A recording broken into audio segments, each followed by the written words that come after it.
Time is now 7:03. I'm going to call this meeting of the Bridgewater Town Council to order. Please join me in rising for the Pledge of Allegiance. Pledge allegiance to the flag of the United States of America and to the republic for which it stands, one nation, under God, indivisible, with liberty and justice for all.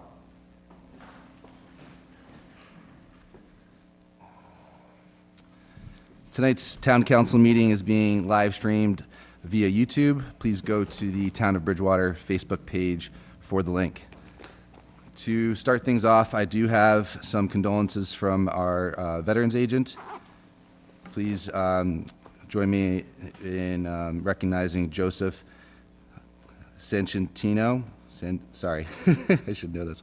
Sansonito, U.S. Air Force, passed away on May 10th. Please join me in a moment of silence for Joseph.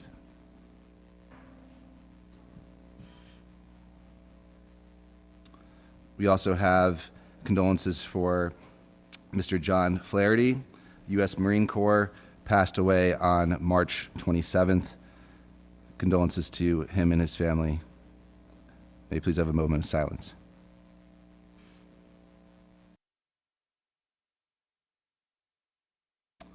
Thank you. First up, item A, approval of minutes from previous meetings. We have the approval of the May 20th meeting minutes.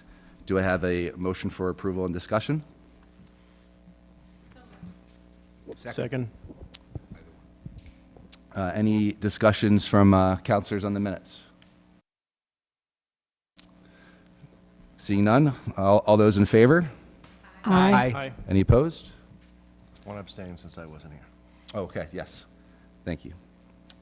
Okay, announcements from the president. I do have a few here tonight from the town clerk's office. Just a few notes on the upcoming special election. The last date to request a vote by mail ballot is 5 p.m. Friday, June 13th, so that is next Friday. For those that are expecting automatic ballot mailings, those only occur when you apply annually.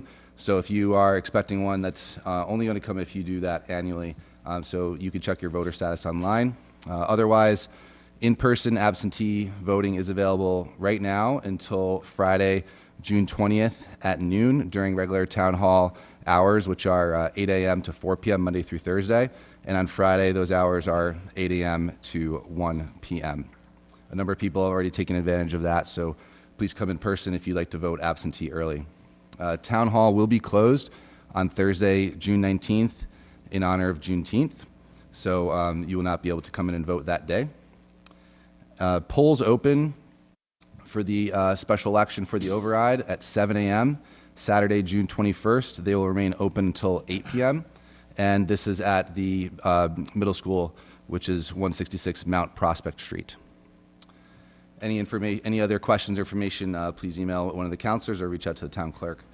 And also, in regard to some community economic development, it was recently announced from the governor's office that 106 Hale Street, which is a state-owned property, has been identified for redevelopment. RFPs will be issued by DCAM for the development of the property. And while we don't have control over the project, we do retain authority over zoning and permitting. And we're hopeful that the state is going to assist in providing water and sewer capacity. So we look forward to working with the state to hopefully get some assistance there. There will be a community open house for Vision to Reality headed by the CED, which is next Wednesday, June 11th from 4:30 to 6:30 p.m. That will be at the Cedar Street Community Center. Some residents asked me about that project, which was announced yesterday, I believe, from the governor's office. So I wanted to just provide some information for folks who are asking. Other than that, that's all that I have. We do not have any proclamations, so we can move on to citizen open forum. Due to Massachusetts open meeting law requirements, discussions will not take place during public comment periods. If appropriate, responses to questions and concerns will be given by the town manager at future town council meetings. Anyone may comment for up to 3 minutes. Please keep your comments respectful, and I will give you a little sign that you've got about 30 seconds left. So would anybody like to come up and speak? Please just provide your name and address for the record.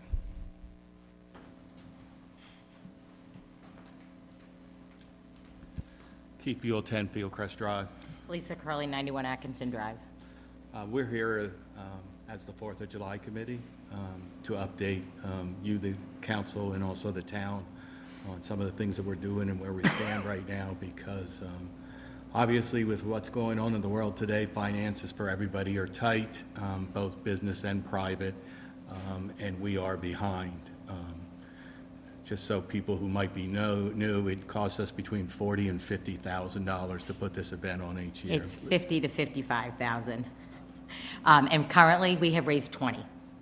With tomorrow being the 4th, we have 1 month to come up with the rest of it.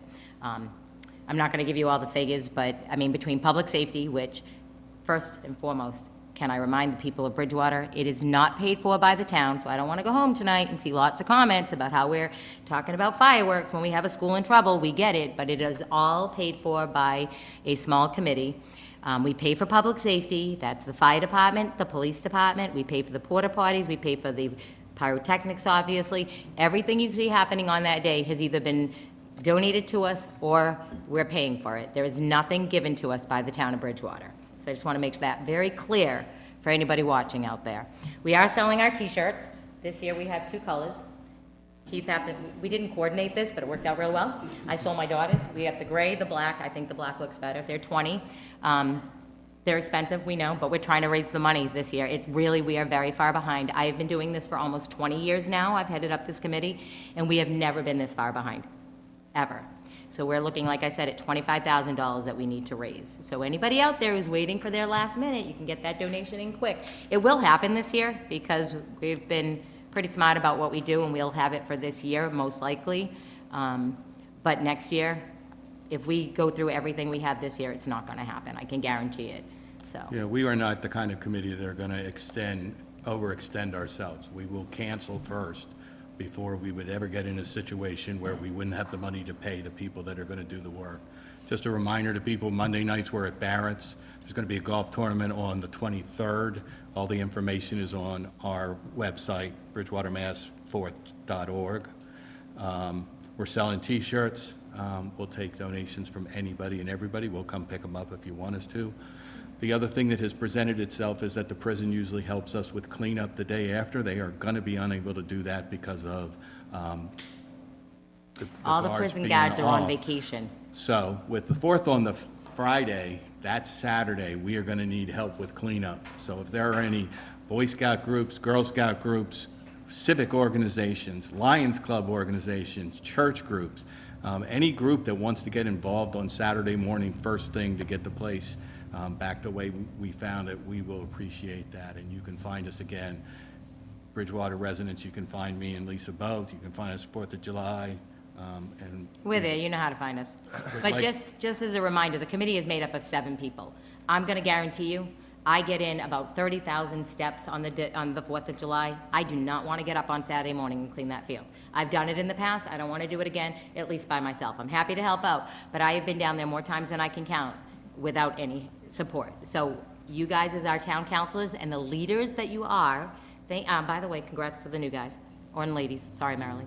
Anyways, we're going to be looking towards you guys to help us out, because we need to get people there that day, and we need to get the donations coming in. I don't mean to make it sound awful, but it is pretty bad. It is by far one of the best days in our town, every year. That's true, too. It is a day where we don't think about anything. We don't think about water or traffic or taxes or overrides or anything. We just go there together to celebrate the country's birthday as a community. Year in and year out, it's a day where everybody goes, even the traffic at the end, people no longer get as mad as they used to. But people, there will be traffic at the end. There is always traffic at the end, but it's just a perfect day for our town to show not only our community, but we get thousands of people from other communities. And unfortunately, we don't get financial help in that area. It would be great if we did, and it would be easier if we did, but it's Bridgewater, and it's us, and it's going to take all of us. Thank you, guys. We'll do our best to spread the word and support you. Thank you. Could I just ask one question? On Saturday, what time do you guys start? Whatever time the first group can get there. I mean, I don't think there's any baseball. In the past, We have to get there first thing because they have a baseball clinic. I don't think there is one this year, and if it is, it'll probably not start till Monday. So I would say we could probably do a late start of like 9 a.m. I mean, we haven't got that far yet. We just found out about the prison yesterday. ago. Yesterday. Okay, thank you. So we're trying to be proactive and get it together. Sorry, we ran over our 3. No, it's okay, it's worth it. We get 6 because there's 2 of us. Would anyone else like to come and speak? Frank Souza, 596 Main Street. Do we still have a water shortage and a problem? I think the answer is yes. Did we all receive a letter from the water department telling us not to use water on anything outside, like washing your car, water your grass? My neighbor today was pressure washing her house. I called the water department. The truck came down, they went up the driveway, I guess they spoke to her, they left. She had been washing the house for over an hour. 10 minutes after they left, she's pressure washing the house again. I called the water department a second time. The woman was more interested in my name and my address than she was what I was having to say. And then finally she said, well, we couldn't stop them because we have to give them a notice. So does that mean if my pool needs water when I open it up, I didn't get a notice, I can put 3 inches of water in it? Does that mean I can water my new grass because I didn't get a notice? What's with this? Thank you. I hope someone looks into it because it was today. And I'd like to see if they have a record of it at the water department, if they have the complaint and what they've done about it. Because 3 hours of pressure washing your house when you have no water, to me, that's a problem. Thank you. Any other citizens like to come up and speak?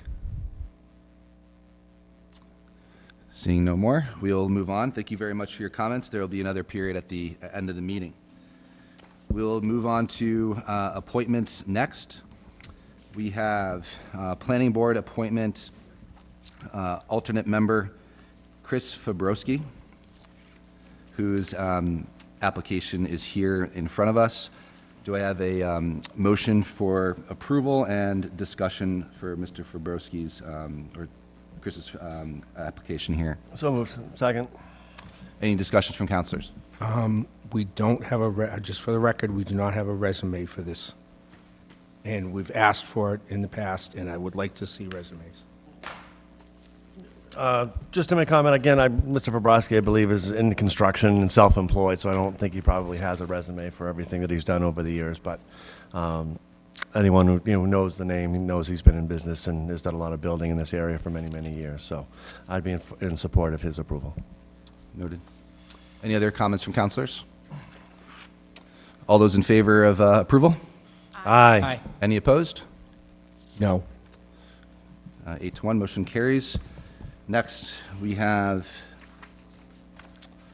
Veterans Council appointment, Timothy Trocchio. This will be for a 2025 to 2028 appointment.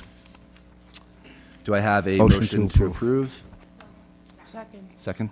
Any discussion? Okay. All those in favor?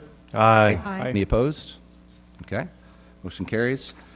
We next have a Board of Assessors reappointment, Scott Rubin. Do I have a motion for approval? So move. Second. And do we have any discussion? Seeing none, all those in favor? Aye. Any opposed? Motion carries. Next, the Board of Health reappointment, Guillaume Dogados. Do I have a motion for approval? So moved. In a second, thank you. Any discussion on the reappointment? Seeing none, all those in favor? Aye. Any opposed? Okay. Next, we have for a DEIB committee reappointment, Stephanie Simeon. Do I have a motion for approval? Second. And any discussion on the reappointment? Yeah, I have a comment. It's kind of going to go for both, but for this The DEI committee hasn't been functional. I don't really see the purpose of maintaining this committee. I know that's not the vote today, but I think filling the positions for a committee that isn't serving its purpose in the first place kind of sends the wrong message. I don't think the committee has a real true purpose. I think the purpose itself is extremely vague, unlike other committees we have here that have actual jobs and review things. So I'll be opposing just filling these slots. And these are the only 2 members even on that committee at the moment. So that's all. Thank you. Thank you. Any other comments? Okay. All those in favor of the appointment? Aye. Any opposed? No. Okay, motion carries. Next up, Shirley Phillips, a reappointment for the DEIB committee. Do I have a motion for So approval? moved. Second. And a second, thank you, Ms. Striggles. And any discussion on this reappointment? Okay, seeing none, all those in favor? Aye. And any opposed? No. Okay, motion carries. Is that 7-2? 7-2, yes. Okay, Disability Commission reappointments. David Frim, do I have a motion for approval? So moved. Second. Second by Counselor Hunt, thank you. And any discussion? Seeing none, all those in favor? Aye. Any opposed? Okay, motion carries. Next, also for the Disability Commission reappointment, Gloria Lemieux. Do I have a motion for approval? So moved. Second. And second, Counselor Murphy, thank you. And any discussion?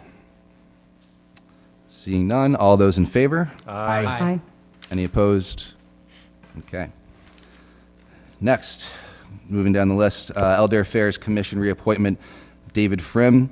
Do I have a motion for approval? So moved. And second, thank you. Any discussion? All those in favor? Aye. Any opposed? Motion carries. Next, for the Elders Affairs Commission as well, Deborah Heckbert. Do I have a motion for approval? Second. By Mr. Eagles and second by Counselor Perry. And any discussion? Seeing none, all those in favor? Aye. And any opposed? Okay. Moving down to Mr. Douglas Dorr, same thing, Elder Affairs Commission reappointment. Do I have a motion for approval? So moved. Thank you. Second. Thank you, Ms. Hunt. And any discussion? Seeing none, all those in favor? Aye. And any opposed? Okay, great. Next, Energy Commission reappointment, Carlton Hunt. Do I have a motion for So moved. approval? Mr. Lindy, and thank you, Counselor Striggles. Any discussion on the reappointment? I have one question. Sure. Is it going to be difficult for Council Hunt to vote on these things because your husband's on it? Is that one of the residents wanted to know? A conflict of interest where the commission deals with money? Yeah, I think it's more the appearance of the conflict of interest. So I think, yes, I think under the 268A, Section 23B3, acting in a manner that would make a reasonable person think you could be improperly influenced is prohibited. I don't think it matters if it's dealing with money or not. I think it would be a conflict of interest under that particular statute. Okay. Question. Could I, oh, I'm sorry. So, Counselor Hunt could simply recuse herself on those matters. Would that be appropriate? I would advise she does recuse herself on those matters. It's fine with me. I recuse myself. Okay. Mr. Murphy, did you have a comment? And then Counselor Kennedy, did you have a comment? I just wanted to express the same concern, and the appearance, as pointed out, is not something that we can really get away from. So, and we have 2 positions for the same person that we're going to vote on, and I think we can. That's not avoidable, and I think that's how it will be viewed by the town as well. Okay. That's all. Any other discussion on Mr. Hunt's appointment to this one is for the Energy Commission? Seeing none, all those in favor? Aye. And 1 abstaining, so 8-0. That motion carries. Next, we have. We have a no vote. Oh, I'm sorry. Sorry. So let me redo that again. All those in favor? Aye. Aye. And any opposed? Opposed? No. 1, and when you have 1. So that'd be 7-1. Sorry about that. Thank you, Sean. Okay, next up, Community Preservation Committee reappointment. Again, Mr. Carlton Hunt. Do I have a motion for approval and discussion? So moved. Second. Second by Councilor Perry. And any discussion on this appointment? I know we just had a discussion on the previous one, but any discussion on this particular reappointment to the CPC? Remaining recused. Okay. Yes, Councilor Sturgis? Thank you, Mr. President. I would just say that Mr. Hunt, Dr. Hunt, I apologize, has been a pillar of our community and has been very integral in the success of this committee over the last few years, that I've been able to benefit from seeing the work of the committee in this capacity. So I fully endorse this reappointment. Thank you. For the same reasons we just spoke about, the appearance is there. I would appreciate, obviously, Councilor Hunt is recusing herself, which I do appreciate, and I think that's appropriate. But for the same reasons, I would be opposed. Okay. Any other comments or discussion from councilors? Nope. Seeing none. All those in favor? Aye. Aye. And any opposed? No. And that's 7-1. Thank you. Okay, moving on to hearings. Budget Order FY 26-001, FY 26 Annual Town Budget. This public hearing was advertised in the May 19th, 2025 Enterprise. The FY 26 budget has been adopted pursuant to Section 6.3 of the Town Charter. We are going to open the public hearing at this time. It is 7:24 p.m. And we're looking for any general questions or comments from the public that would like to come up and speak. Seeing none. Would anyone from the public like to speak in favor? Seeing none. And would anyone from the public like to speak in opposition?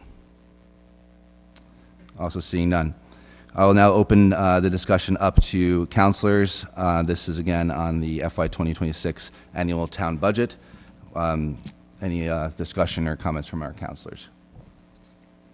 Yes, Ms. McGrath. Thank you, Mr. President. Through you to the town manager. On the parking, is that an employee that does the parking? It says salary and wages, or is that the company that takes care of the parking back there? I'm not sure what you're referring to, the parking. It says parking, salaries and wages, $15,375, and expenses, $750 on the first page, under 166.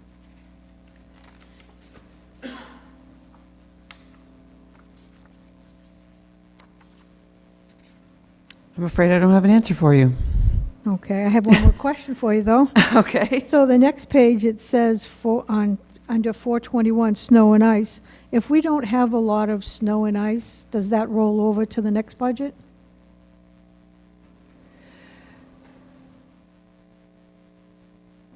We generally, I don't know how the figures, in front of me, but generally most communities under budget what they need for snow and ice, and it's the one account of all the ones that we have that you're able to deficit spend. So I would say generally, whatever we've budgeted is likely insufficient to cover the costs throughout the year, and we raise the amount we need later on the recap sheet in the next year. So I would say the short answer to your question is no.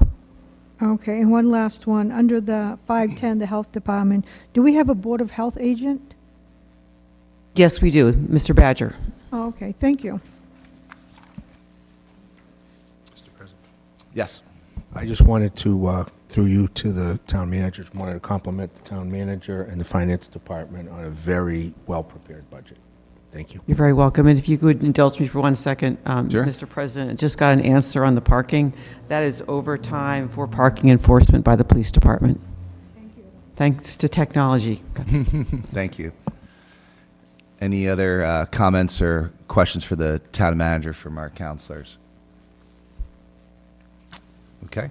I just have a couple of comments. I just want to take the opportunity to affirm the role of us as a council, which is not only the policy-setting body of the town, but also the stewards of its finances.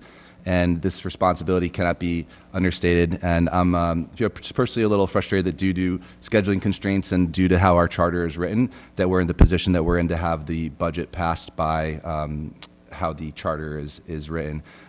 Without the full deliberation of the council. I wish we would have had this hearing earlier. And I wanted to just recognize that the voters entrust us with oversight, leadership, and responsibility to set direction. And I can promise you that moving forward, this council is going to make every effort that it can, along with the Budget and Finance Committee, to be very proactive throughout this year in the budgeting process. Moving forward, starting with the employment of our new town manager, I want to ensure that we're going to set clear goals and objectives for the rest of the year and beyond. So you have that commitment from me. With all that being said, we will close the hearing at 7:29 p.m. And do I have a motion to approve the order? So move. Yep. Second. All right, all those in favor? Aye. Any opposed? Okay. Moving on to license transactions. We have petition P 2025-024, granting of a common victualler license at 3 Broad Street.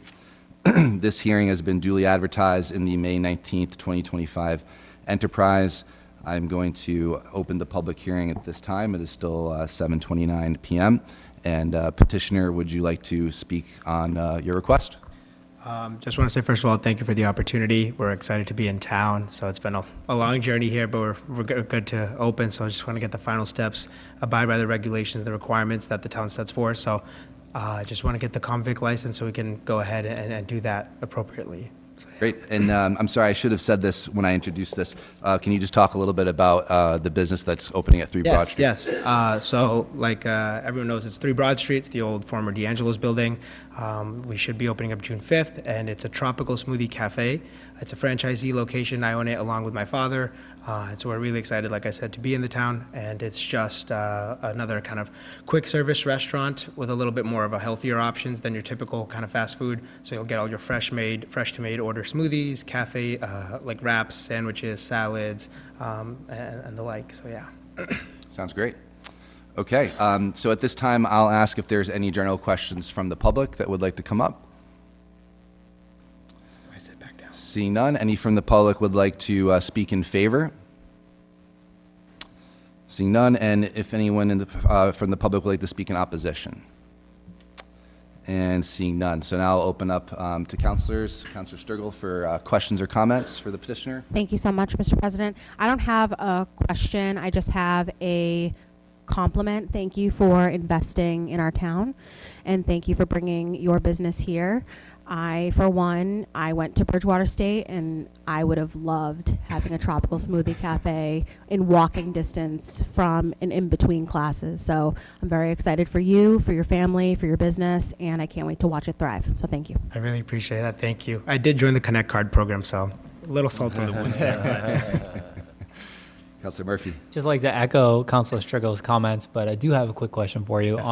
On the petition, it says the hours will not exceed Monday through Saturday, 7 a.m. to 12 a.m., and then Sunday, 8 a.m. to 9 p.m. Do you know the exact hours that you're planning to open? Yes. So we're going to be operating under revised hours, which is going to be a more standard window. So it's going to be a little bit more limited. So right now, Monday to Friday, it will be 7 a.m. to 9 p.m. Saturday will be 8 a.m. to 9 p.m. and Sunday would be 9 a.m. to 8 p.m. But yeah, so they will be a lot shorter than that. And then one more question. Please. Do you know how many employees that you'll have roughly? So any given time, I'm planning on just around 4 or 5 in rotation, but in my roster, I currently have around 25 to 30. Excellent. Great. Thank you. Yes, Councilor Lindy. As the counselor from District 2, where this is located, I just want to thank you for investing in our town, and it looks beautiful what Thank you've you. done so Yes, far. it's been a journey. Watching it, because I walk there every day. Thank you. Councilor Kennedy. Just wanted to echo the same. Thank you for coming to our town. We need the business, and thank you for investing in the community here. We appreciate that very much. So thank you. And thank you for all the support. Yes, and similar things. I just wish you the best of luck, and my office is just right down the road from you, so I'll be walking over there for some Wonderful. sandwiches and smoothies in the near future. Thank you, thank you. And I will be offering a 20% discount to every single employee and member of the Bridgewater kind of government, so, yeah. Right? Okay. Sounds good. Or maybe I should have mentioned that after the hearing, so. Are we allowed to, are we allowed to accept? Wait a minute, this is. Don't exceed $50. Yeah. All right. Any further comments? I'll be the last one to just say thank you again. I love seeing empty buildings be filled with hopefully thriving businesses. So best of luck to you, sir. It is now 7:33 p.m. I will close the hearing and ask for a motion for approval. Motion to approve. By Mr. Lindy and second by Councilor Perry. All those in favor? Aye. Aye. Any opposed? Okay. Good luck. Thank you so much. Thank you. Best of luck. Okay, moving on. We do not have any presentations tonight. I'll then ask the town manager for her report. Thank you, Mr. President. I have two items to report on. First is the override education process. It's very much underway. Last night we had a presentation at the library for folks, and we're doing those presentations again this Friday morning at 10 a.m. at the Senior Center, and then next Tuesday night, the 10th, at the high school in the lecture hall from 6 to 8 p.m. The website's been up for a little while now, and we're continuing to add Q&A answers to any questions that we get. We really encourage people to keep sending them in. My team is answering some of them, and some of them we're giving to the school superintendent to answer on behalf of them. So I'm hoping that people are finding that helpful. Last night's presentation is already up on BTV, and they're going to be taping the one on July 10th as well for people to watch if that's more convenient for them to do afterwards. And then, as you mentioned at the beginning of the meeting, people can vote by mail if they send that in by June 13th, or vote in person here during business hours or on June 21st. So that's what's going on with it. If anyone has any questions, we're very much interested in getting answers out to them. Please call us, stop by, send us an email. We'd love to hear from people if we can help you. Thank you. Questions or comments from councilors regarding the override education? Councilor Lindy? Through you to the town manager, I just want to compliment you. It was very well presented last night and very easy to understand. And I think you and Laurie and the superintendent were able to answer a lot of questions. I'm going to try to go to all three so I can see if there are different questions from, different members of our constituency. And we got some good questions last night. We're going to change up the presentation a little bit on the town side to try to make sure we hit those points, and any new questions we get, we'll continue to refine it. Thank you. Questions or comments from other councilors? Just a comment that it was a very nice presentation and very informative and good responses to the questions. Thank you. I had a couple questions from residents. One we spoke about offline, which is a mail-in campaign, which I understand would be very arduous and expensive. Are there other ways that we could reach residents and educate them? I saw that the signs went out from, I don't know if they're from the firefighters or DPW, that have the scrolling text on them. Are there any other outreach campaigns that we can explore from the town side?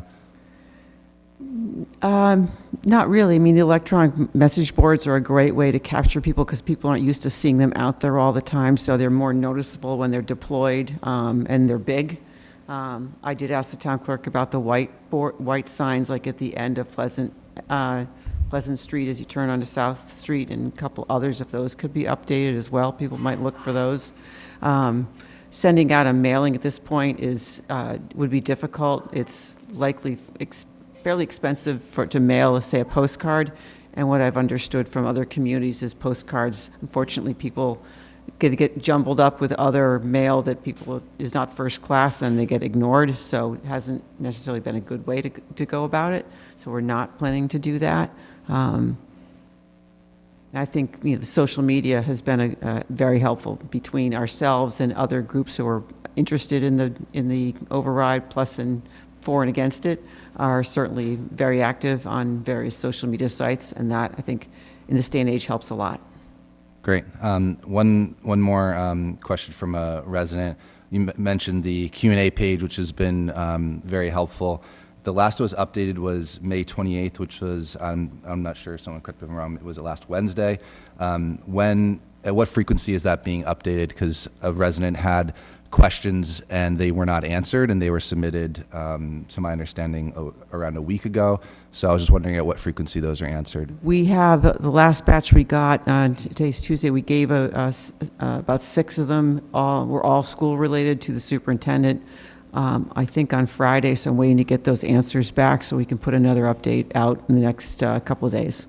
Okay, thank you. But we're usually waiting until we get at least 5 or 6 before we put the page up again. We've updated it twice, I think, so far. Okay. Any other questions or comments from counselors on override education? Actually, I have one more. I'm wondering if there is a way to use the average household and put that into the tax calculator and maybe work with BTV to put that out on social media? Because I went in and spoke to Laurie Guarini to put mine in, because I didn't really understand how to do it properly. And she went through the steps with me. We could probably put a link on the website and maybe out there in social media, like on our Facebook page, to say, here's the link to the state's site. Yeah. And what all you need to do when you get there is put in your town and your assessed value. You have to know that Yeah. in order to be able to fill it out. Okay. Thank you. Sure, thank you. Any other comments or questions? All right, so next on the town manager's report, we have Goodwater Way street sign update. Unfortunately, I don't have good news on that. This is a private way, and as a private way, it's not town-owned. It's considered private property, and so it wouldn't be appropriate for us to even go help the sign be upright.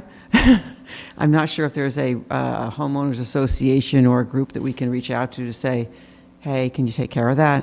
If anyone happens to know, I'd be happy to look into it. Okay, thank you. Any other questions or comments from counselors or questions for future meetings? Yeah. Thank you, Mr. President, through you to the town manager. I heard from a lot of residents that there's a lot of speeding going on East Street, and they were wondering if there was any way that it could be monitored, maybe just for, a couple of days. And the other thing is what we talked about in the finance and budget, if we could get a readout about what's been discussed about the water, because we hear there's a lot of things been discussed, but we like to know what the talk is and what's the results of Taunton, the prison, if we're going to do our own treatment. That's it. Thank you. Any questions or requests for future meetings, Mr. Councilor Cunningham? Through you to the town manager. I believe you received the email, so I'm just going to bring it up. It says to do with the cutting branches through power lines, and I believe you responded to it, or I was sent a response by a resident. It's one of those things when it gets brought to your attention, you start looking around yourself, and you're like, oh, this is quite a bit going on with this. So is there, did you contact National Grid about that? Okay. Are we waiting for a schedule from them? How long does that usually take? Is there any more information that I could provide, just in general? That's how I answered that Okay. resident, is we've asked and we haven't been able to get a schedule from them. Okay. How frequently do they generally do that? Or I know it's on their schedule, it's not our schedule, but I know, okay. Thank you. Thank you. Any other questions or requests of the town manager? Okay, yes. Could I just Councilor ask for a general roadways update, what the paving plan is for at least FY '26, if there is one, or if there's a plan that the DPW is putting together, what the status is for that? Thank you. Councilor Ellenberg. Yes, to Ms. Robinson, if you could just explain what Laurie Guarini told us about roadway improvements last night.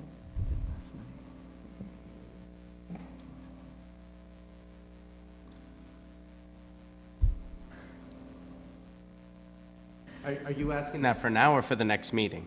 Is the question for her to? Well, it was for her to discuss what was said at last night's meeting, and roadway stabilization fund and things of that nature. I think it's probably appropriate to just have that on the next meeting, because that's going to come before you, obviously, at some point, right? Something to do with this. So I would say just maybe mark that, whatever your specific Okay. question is, and then she can follow up. Is this an override question? No, it's not. Okay. It's a budget question. Okay. Specific question that you want her to answer? I think I would refer people to the tape from last night's meeting towards Okay. the end, and I think the explanation is right there for how Okay. it can Thank be you. answered. Any other questions? Okay, seeing none, thank you, Mrs. Robinson. We'll move on to discussions, which we do not have any on the agenda. Next, we'll go to committee reports. I know we have multiple committee reports. I'll start with Mr. Lindy all the way to my left. I believe CED has a report. So CED met earlier this evening, and there's an item down under legislation for action B that I can speak to at Great. that point. Sounds good. We also discussed meeting dates that are not in conflict with the Budget and Finance Committee, possibly on the Tuesdays that we don't meet as a council. At like 6 o'clock in the same room, because we only have this room and that room. Yeah. And we also talked about future topics. We started a list of different things we'll talk about at CED and how to bring, different specialists in, like planning board and CED chair and things like that. Great. Looking forward to the work that you guys do. Thank you. I believe Councilor Murphy has an update. Budget and Finance. Budget and finance updates. It looks like most of them are in the legislation for action, so can we do it then? Yeah, I can sounds give them good. as we go through. Yeah, we don't have to do it twice, so. And rules and procedures, Councilor McGrath. Yes, we had 5 items, 4 of them on the agenda, one's in finance and budget. It's still in there, it's going to be on hold, we're looking at that a little bit longer. And we're looking at charter changes that we pulled from rules and procedures that's been sitting there from 2021. Okay, great.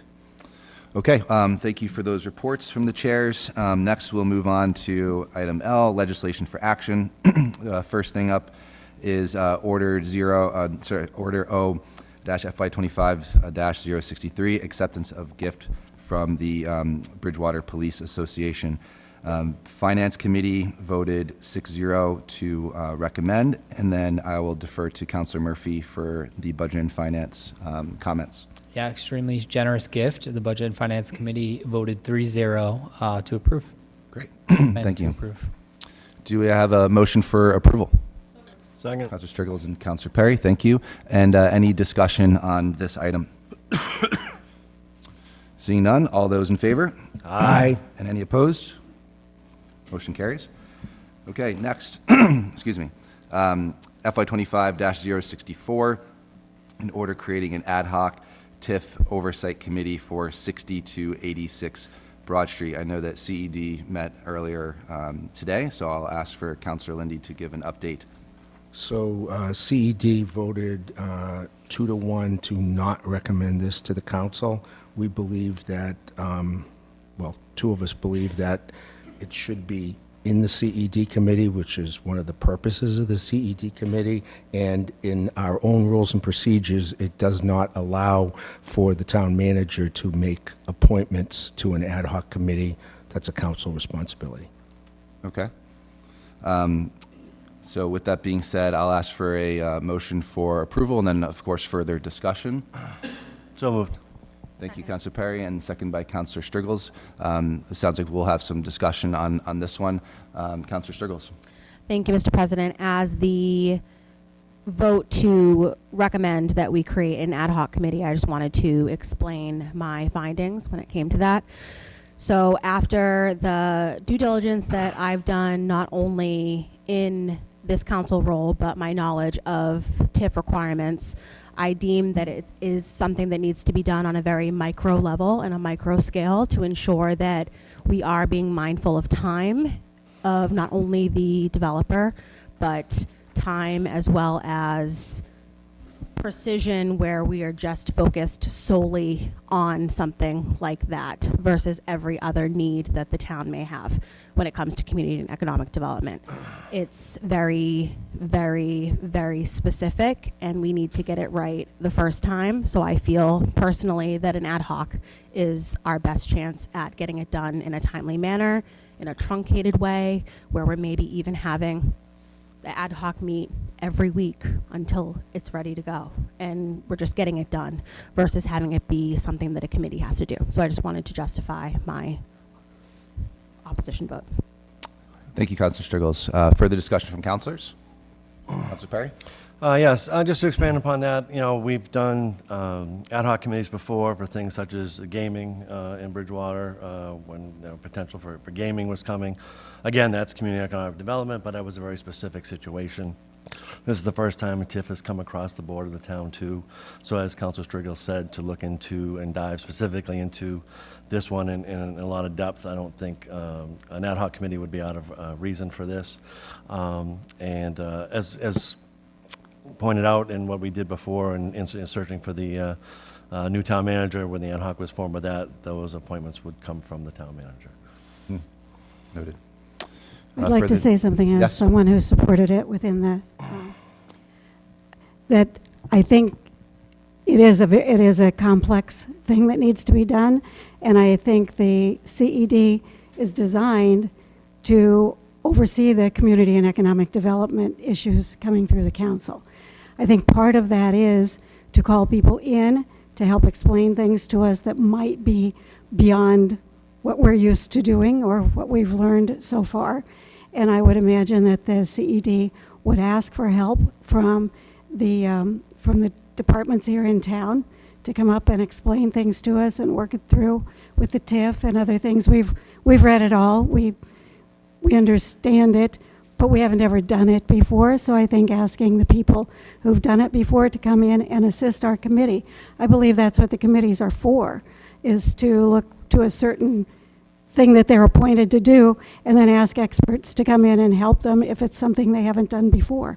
So I'd like to have the regular CED committee, as it's comprised, be able to do that within their committee and ask help from the departments here in town or from other people who could come in and advise us on that, so that we have a chance to learn more about what needs to be learned to be members of that committee.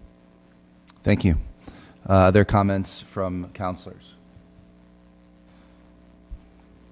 No further comments. I do have some comments. So I, along with Councilor Murphy, put this forward, and after hearing your comments and reviewing what we originally proposed here and thinking it through and listening to Councilor Striggles as well, I would be interested in potentially opening this up to additional members beyond the town council for a more permanent position within an ad hoc, whether that be all the members of CED or some of the members of CED.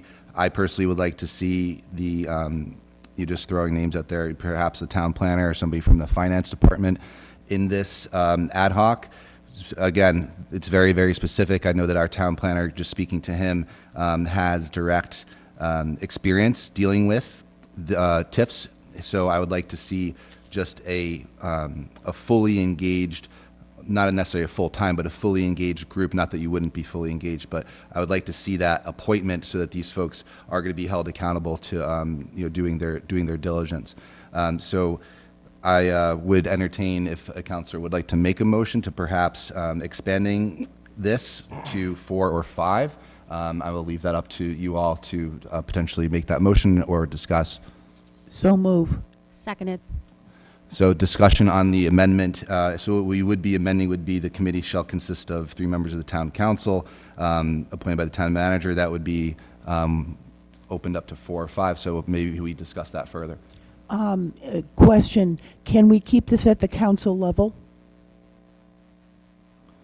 The, well, So that the appointment is not from the town manager, but from the president of the council? well, the town charter dictates that the town manager makes those appointments. I Yes. agree.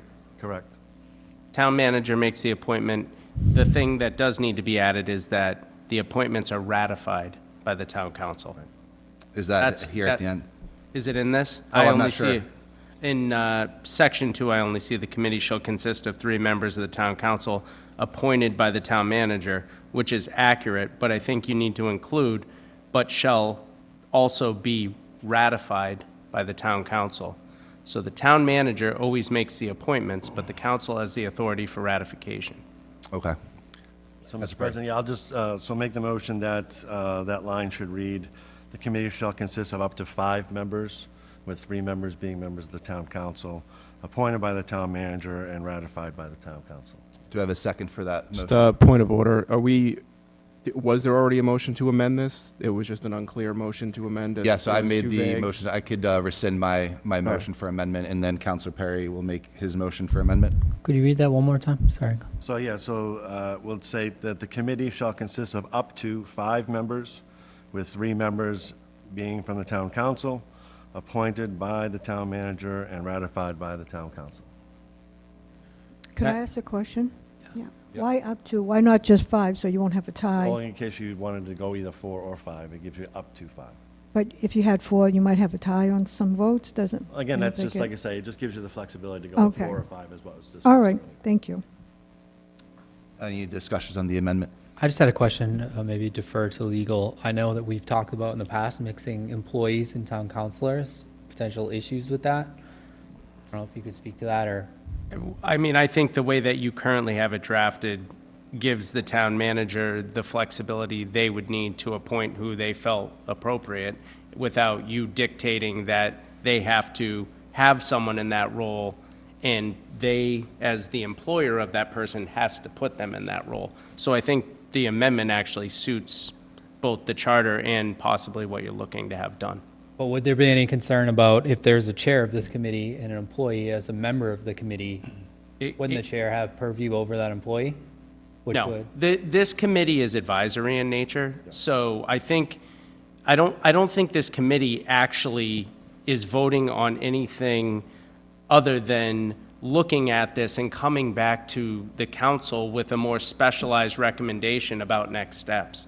So I don't think that the chair of that committee would have any purview or authority over anyone appointed by the town manager, and I think by not stating specific positions having to be on this, you're not saying that the town manager actually has to appoint anyone. You're saying there's up to 5, and if the town manager feels like it will help the council or this ad hoc committee to have someone specific on there, they, in their role as employer of that person, could do that. So I think what you've proposed is appropriate. Thank you. That's awesome. Thank you for the explanation. Any further discussion? Could I just do a bit of, oh, sorry. Go ahead if you want, go ahead. Mark, Counselor Lindy But was Mark one of just your. said Counselor, I'll something. recognize Lindy- Counselor Lindy. Okay. I'm deaf in that ear. Yeah, that's right. You can't hear in that ear. I just truly think that this is taking away the role and responsibility of the Community and Economic Development Committee, and I urge you not to go down this path. Okay. And Counselor Hunt? That was something I was going to say. When you talk about 3 counselors, are you talking about the 3 on the Community and Economic Development Committee? So that they could be learning from the finance director, from whoever else is going to help the building department, so that they could learn from this, since this may not be the last time anything like this ever happens in Bridgewater. I think it's I mean, I've been doing a lot of reading on it, a lot of studying up on it. I'd like to know what good the Community and Economic Development Committee is to the council. If every time something comes up, other people are appointed to learn about and make those decisions and bring them back to the council. Gotcha. And Counselor Kennedy? So we're currently, it's 4 or 5. Yeah, it would be 3 I just said up to Up 5. to Up 5. 5. up to 5. I'd like to make a motion to amend that to 5. To 5. Do I have a second? Second.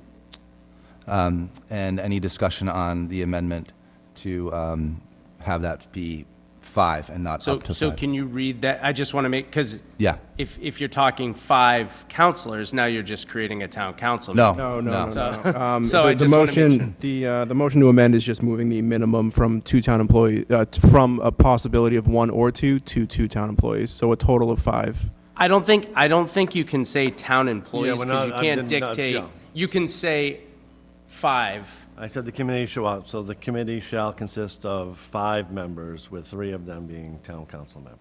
Okay. And the town manager then will Sure, appoint, okay. and Appointed you by all. The town town manager, manager has the ratified by purview the to town appoint And, that. and Okay. if you feel like the ones that are being appointed shouldn't be ratified, then that will kind of start the process indirectly of filling those spots. Okay. Do you want to keep your motion as definitively 5, or we could stick with up to 5?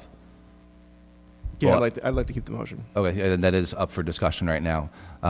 So do I have further discussion on definitively 5? Seeing none, let's do a roll call vote on 5, please. Debbie? Mr. Kennedy? Aye. Ms. Ellenberg? Yes. Ms. Striggles? Ms. McGrath? Yes. Mr. Loretti? Yes. Dr. Perry? Yes. Mr. Murphy? Yes.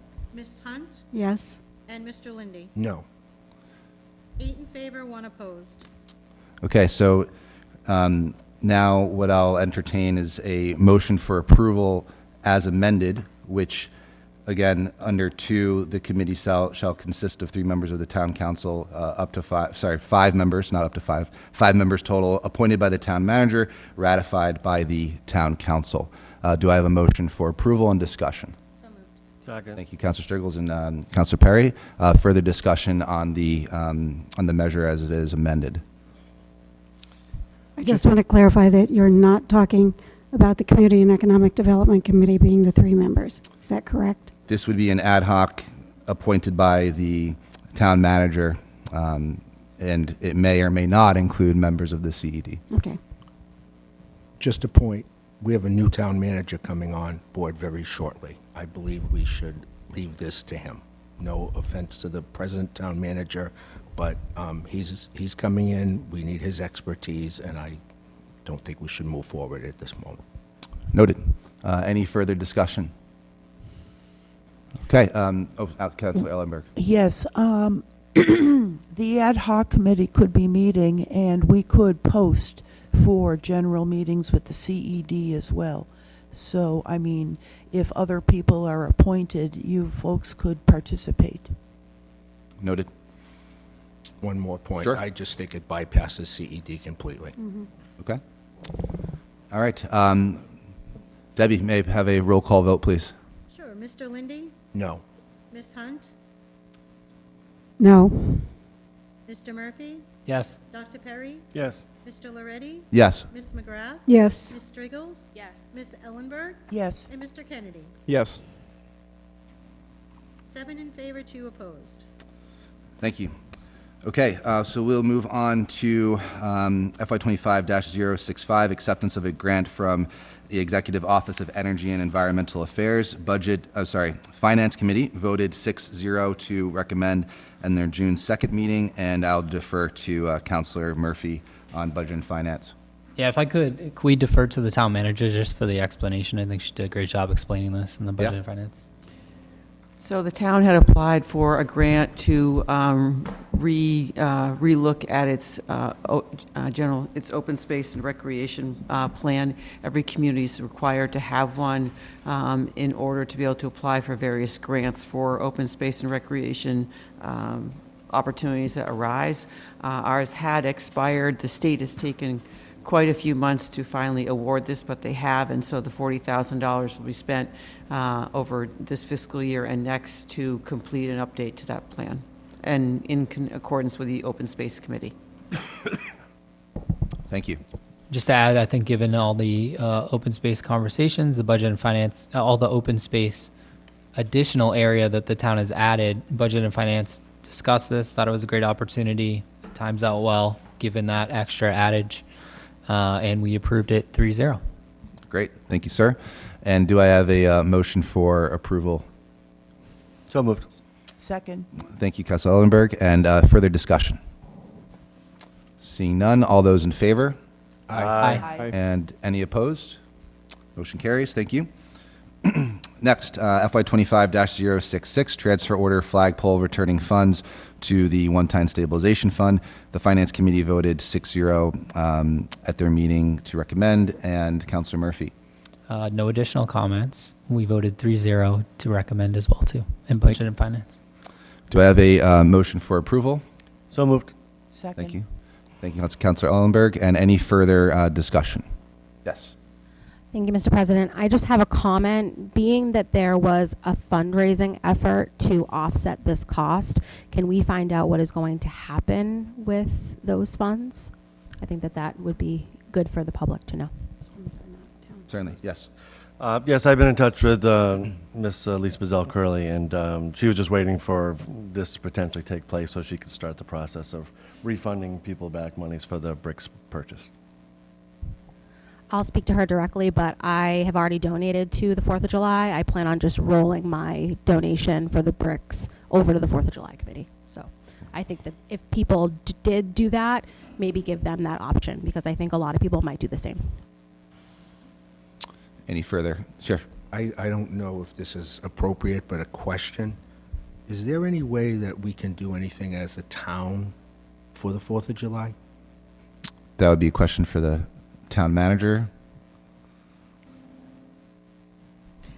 Not at this late date, given that we've got one meeting left before the end of the fiscal year. Wouldn't be able to process an order before July 4th. Something to think about in future budget years. Mm-hmm. Maybe for next year. Yeah, perhaps for next year. And I think the best thing we could do as counselors is just to continue to promote as best we can and do that outreach. So going back to the measure, the transfer order, do I have? I'd like to say just one quick thing about Sure. that with the transfer order, because the money that was collected, I don't believe there was any money collected for the flags. There was money collected for the bricks that are going to go in to hold the flag poles. And I believe there is some action being considered for another place to put those flag poles here in town where the bricks could still be used. So having known that, it's nothing that I can advertise yet. But knowing that now, I have talked to Lisa Bazell Curley and to Keith both and said, why don't you hang on to your money long enough to be able to move to that.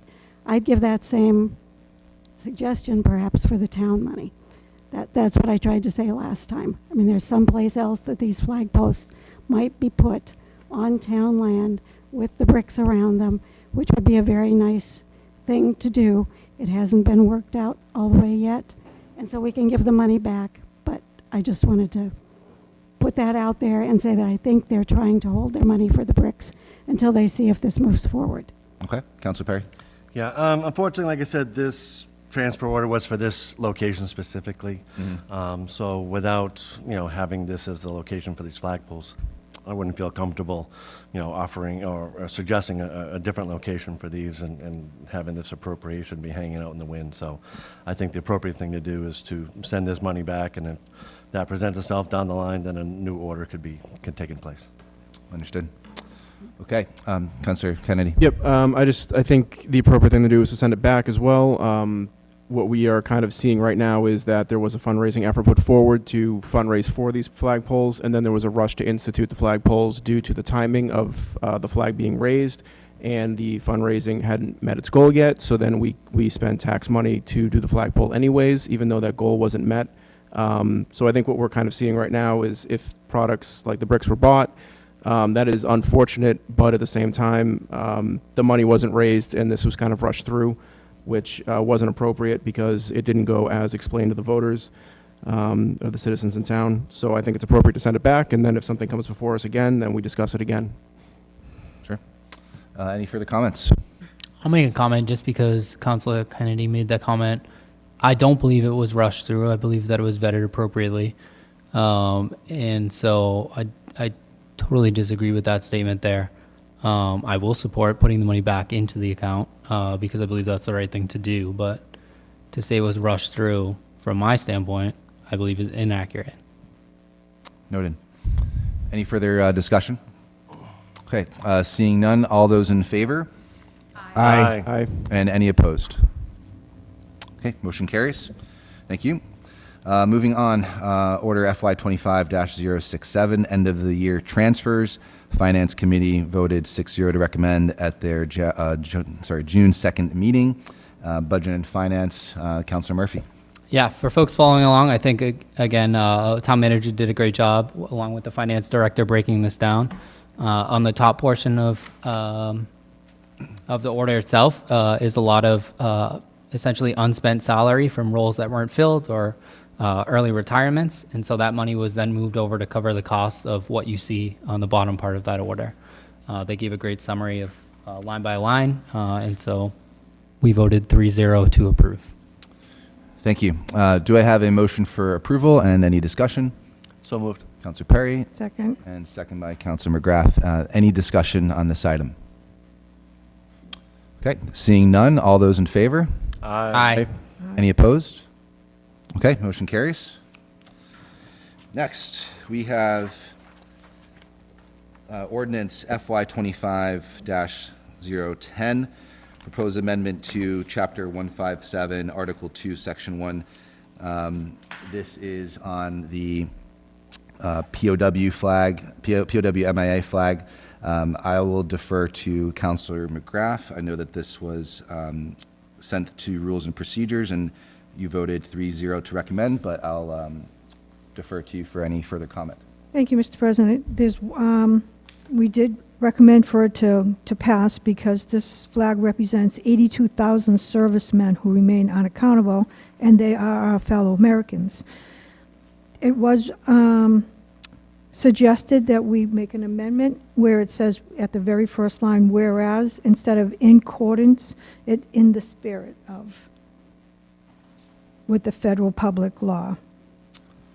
Okay, so what we'll do is, well, first I'll need a motion to approve this.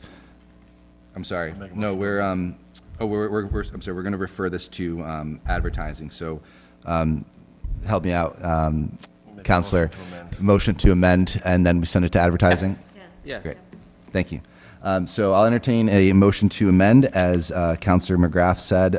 That would be whereas in accordance with the Federal Public Law 116-67, the National POW MIA Flag Act, which states the POW MIA flag is required to be displayed at specified locations to all days on which the U.S. flag is displayed. So do I have that motion for amendment? Second. Thank you, Councilor Sturgles and Councilor Lindy. Any further discussion on the amendment? I do. There's an additional part that was kind of brought to my attention. The end of that first paragraph where it says which states the POW, it's not 100% accurate with the statement. It's also not needed. So if that was removed, that's the only other thing I had. I'm sorry, Councilor. So Kenny, sure. can you read that So one more time? it says which states, and then the POW MIA flag is required. It's in the first paragraph. That line there, it's just not accurate. That was brought to my attention, so that could be amended as well and just removed. So it would say, whereas in the spirit of, with the Federal Public Law 116-67, the National POW MIA Flag Act, and that would be it in the first paragraph. I would second that. Okay. So I'll make a motion to amend the amendment. A second. And then seconded by Councilor Murphy. Any discussion on the amendment? So we're striking which states, is that the amendment? Yeah, which states and everything that follows. Got it. Any further discussion? No? And all those in favor? Aye. Aye. Any opposed to the amendment? Seeing none. So now we do have the ordinance up for referring to advertising. Do I have a motion to refer to advertising? So moved. Second. Thank you, Councilor Perry and Councilor Sturgles. Any further discussion? All those in favor? Aye. Aye. Any opposed? Thank you. Okay.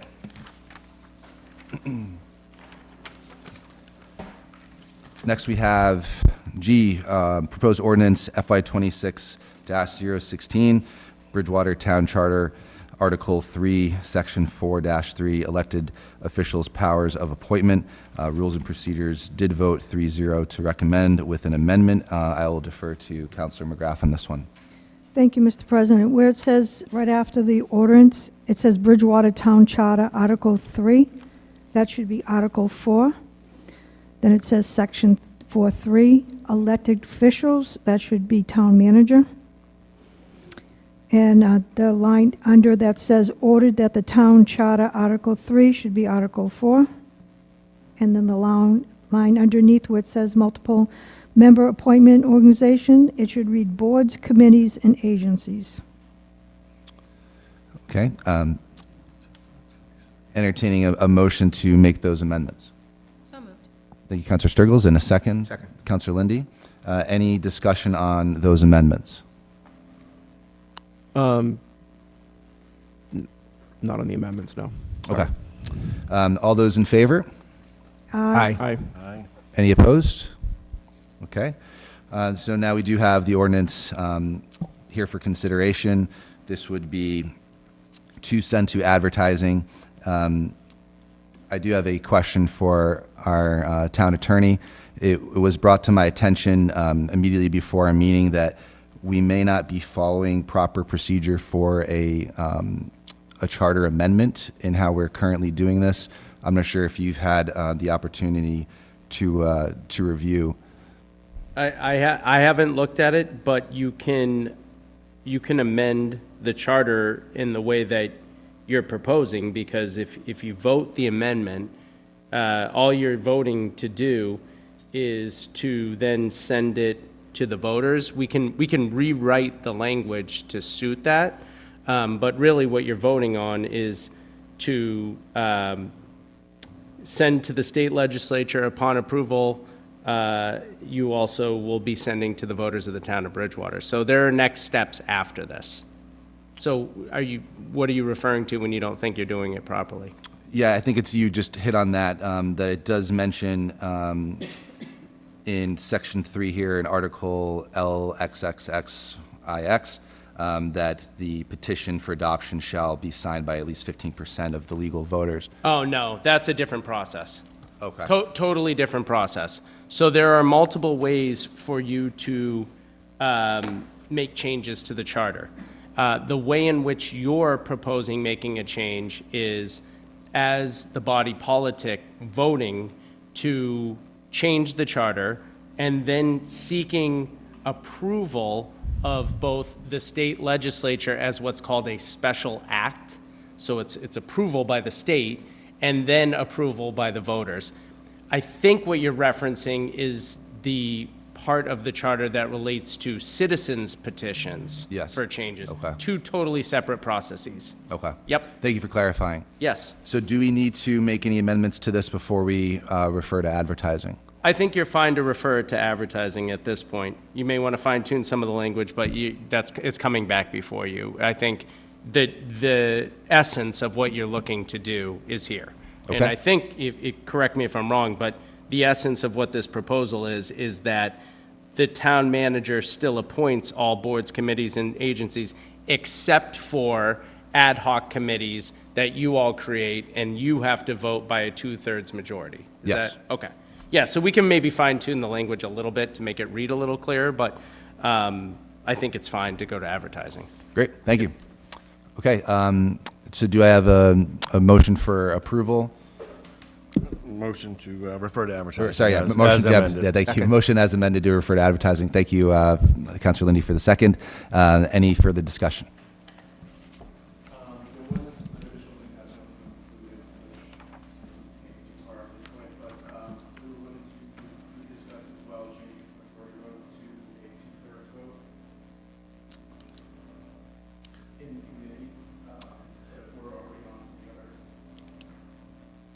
Oh, yes. So that, yes, this was listed in your amendments. We just forgot to read it into the amendment earlier. So again, back to Councilor Rollins. Can we refer to advertising and then make that amendment? You can make that amendment when it comes back. Okay. You're fine to refer it out to advertising as it is, and then you can certainly amend it at that time before you vote, because you still have time to take, you can Sure. can amend again and take a final vote. And ultimately, again, it needs to get approved by the state, and it also needs to get approved by the voters. So there's gonna be several more steps in the process. But I think you're safe to send this to advertising, because I think the essence of this is really that you all are looking to appoint your own ad hoc committees. That's the essence of what we're talking about.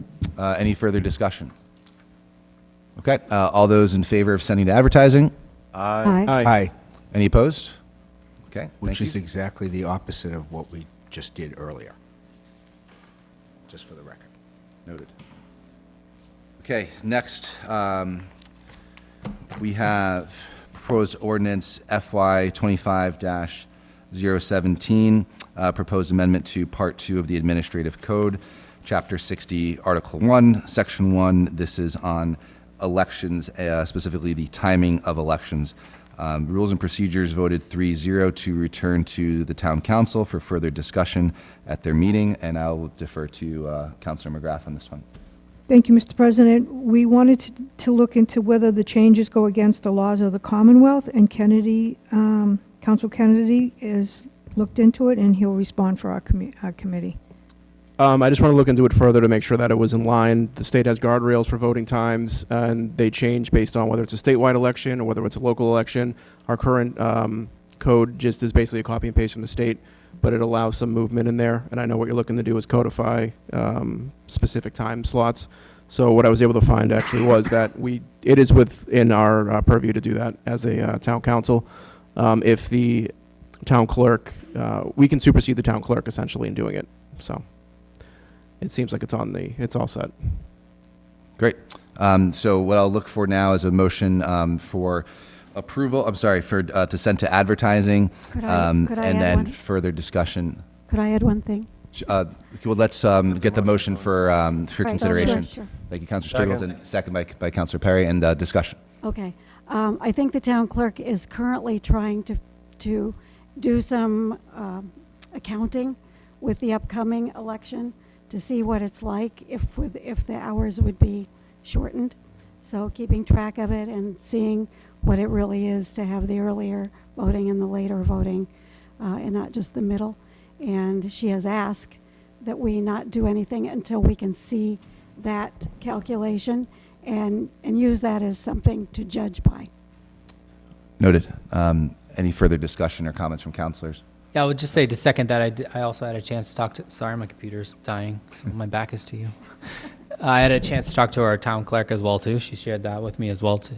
And I was wondering if folks would feel, from my standpoint, I would feel comfortable continuing or further pushing this down the line just until we got those numbers. I don't think anything would change. If we left it as is, our hours would still remain the same, but I would love to see the data on voting hours and when folks are appearing. If there's any opportunity for the town to save money, I think that option of saving money versus being available should be weighed. And I'm not voting one way or the other without either, but I just think there's an important opportunity here that could potentially save some money if folks aren't turning out. But again, I think just having both options would be helpful for a lot of folks. Okay.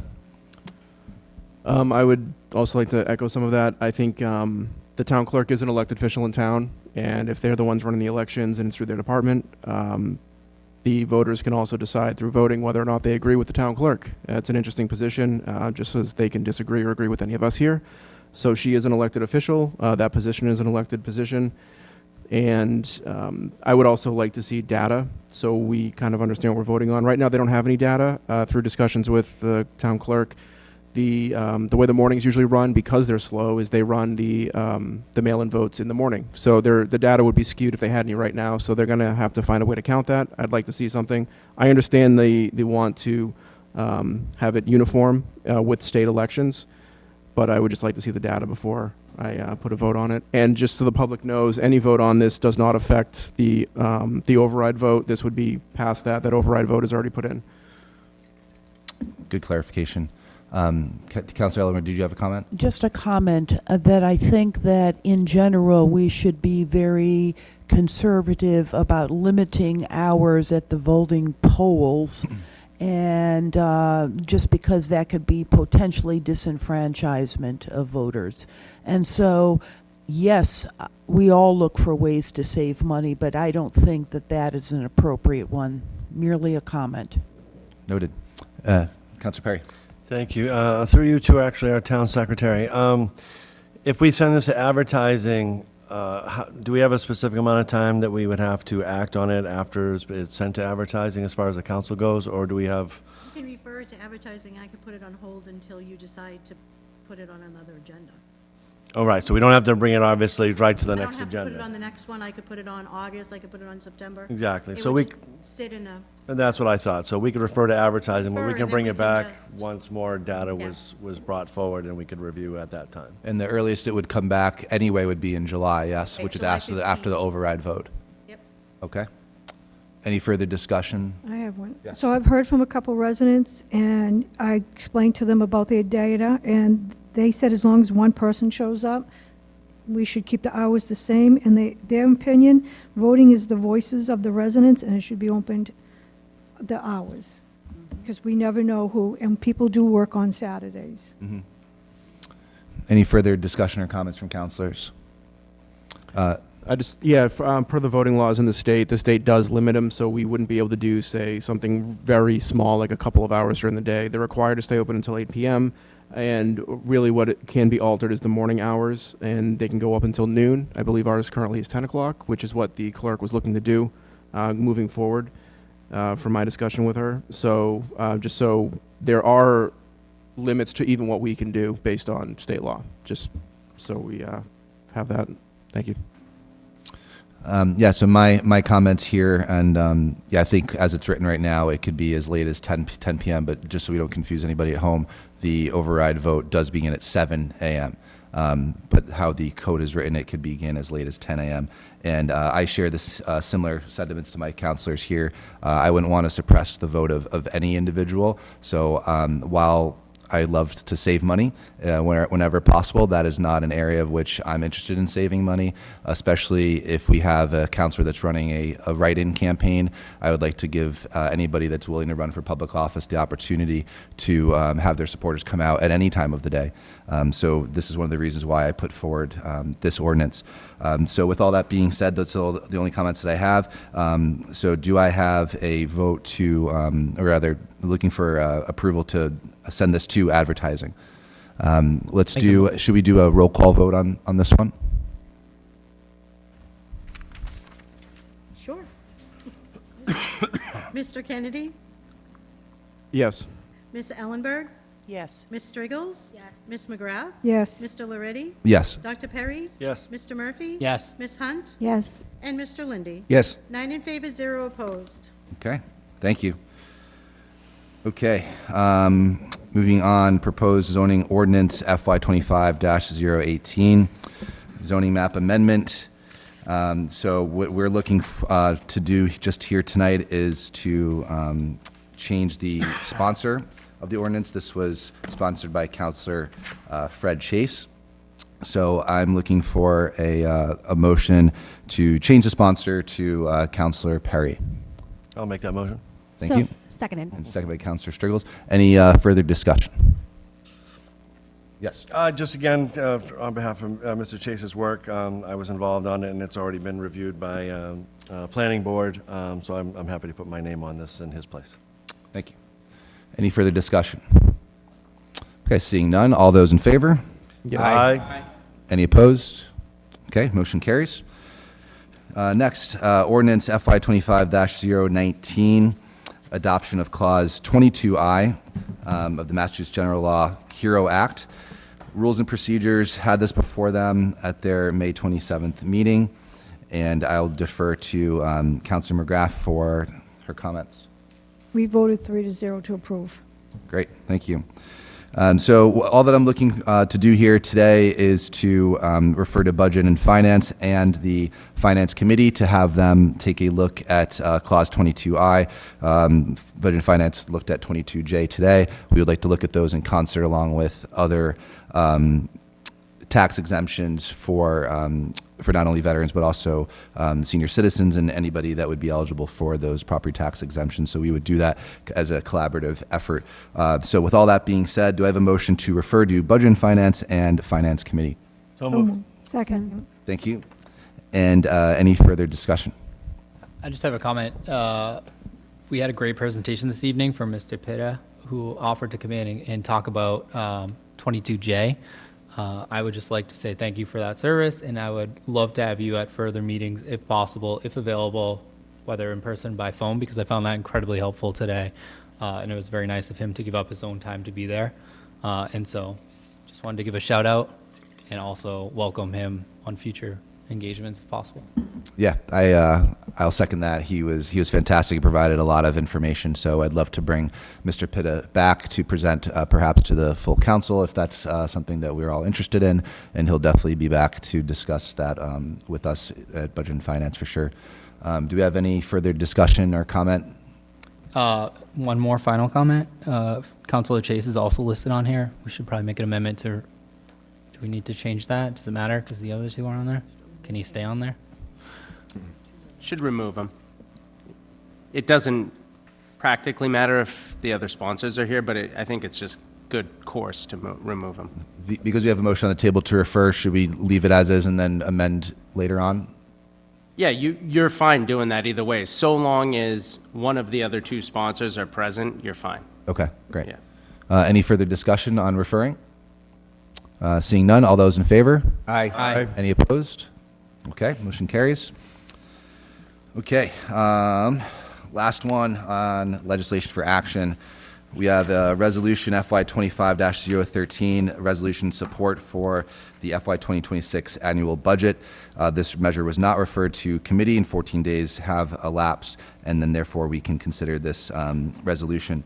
So I put forward this resolution due to how the budget process kind of unfolded here. We had our hearing officially this evening, and we had our comments in the budget on the budget which was presented. And because we weren't able to go through that formality, I decided to put forward a resolution stating that this council is in support of the proposed town manager budget, and that we will continue to be stewards of the town's finances as they are budgeted here. So I'm looking just for a motion to approve the resolution and any discussion. So moved. Councilor Strigels, thank you, and Councilor Ellenberg. Any discussion on the resolution? I know we had already discussed the budget earlier, but any further discussion? Okay, seeing none, all those in favor? Aye. And any opposed? Okay, motion carries. Okay, so we do not have any old business. We're moving on to new business. Order FY 25-068. United Steelworkers bargaining contract ratification, and I'll defer to the town manager for this one. So I'm pleased to report that we have reached a tentative settlement agreement with the United Steelworkers Union. This union represents supervisors, generally employees within the town. This is for a successor contract that would be will go back to July 1 of 2024, this fiscal year, for a 3-year period. Thank you. So what we're looking to do here is to refer to Budget and Finance and the Finance Committee. Do I have a motion to refer? So moved. Thank you, Councilor Hunt and Councilor Lindy. Any discussion referring out to our committees? Seeing none, all those in favor? Aye. Any opposed? Thank you. Okay, next, order FY 25-069, United Steelworkers Collective Bargaining Appropriation Transfer, and I will again defer to town manager on this one. So along with settlement of the contract, we need an order to fund the cost of living increases that this contract would require for the current fiscal year. And so this order would transfer funds from the one-time stabilization fund, as well as small amounts from the water and sewer special reserves, because two of the employees are work in water and sewer who are covered by this contract. These employees already received their step increases if they were due one last July, but this would fund just the cost of living adjustment for them, for a total of $67,654 for the current fiscal year. Okay, thank you. So we're just looking to refer this to Budget and Finance Committee, similar to the previous motion. Do I have the motion to refer? So moved. Second. Thank you, Councilor Perry. Any discussion on referring to our committees? Seeing none, all those in favor? Aye. And any opposed? Thank you. Okay, next, Order FY 25-070, non-union affiliated positions, appropriation transfer. Again, deferring to the town manager here. So, thank you, Mr. President. The town has a long-standing tradition of, once the United Steelworkers Union contract is settled, we take the STAMES, we hold off on any COLA transfers for non-union employees until this contract settles. So those employees did not receive a COLA this past July, if not throughout this year.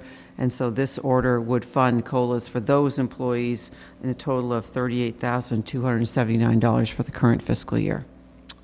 Thank you. And similar to the other orders, looking for a motion to refer to Budget and Finance Committee. So moved. Second. Councillor Hunt and Councillor Lindy, thank you. Any further discussion? Seeing none, all those in favor? Aye. And any opposed? Okay, motion carries. All right.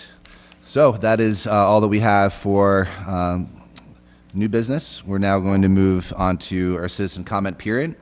Due to Massachusetts open meeting law requirements, discussions will not take place during the public comment periods. If appropriate, responses to questions and concerns will be given by the town manager at a future town council meeting.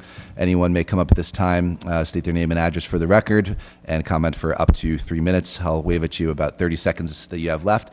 And would anybody like to come up and speak?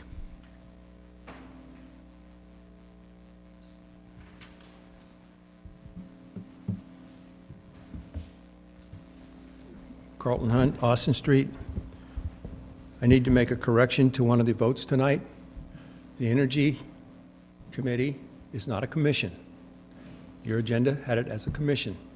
We are an advisory committee to the town of Bridgewater.